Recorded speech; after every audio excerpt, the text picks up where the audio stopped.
এটা হচ্ছে পাতায়া থেকে মসজিদ যাবে। তো 12টা 30-এ রওনা করলে হোপফুলি 2 ঘন্টা 2.5 ঘন্টা লাগবে। 2:30-3টার মধ্যে আমি আশা করি যে পৌঁছে যাব। আর ফুকেট যাবার যেই বাসটা সেটা সাধারণত 6টায় ছাড়ে মসজিদ থেকে বা ব্যাংকক থেকে। সো এখন একটু টান উত্তেজনা কাজ করছে, জানি না আসলে গিয়ে ব্যাংকক থেকে আসলে ফুকেটে যাবার যে বাস সেটা সিট পাবো কিনা। সঙ্গে থাকুন, দেখা যাক কি হয়। আসলে একটা খেজুরের রুটি খাচ্ছি,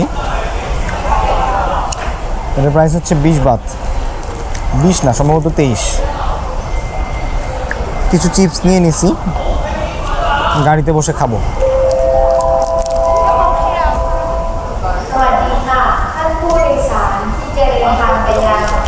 এখানকার রুটিগুলো এত সফট।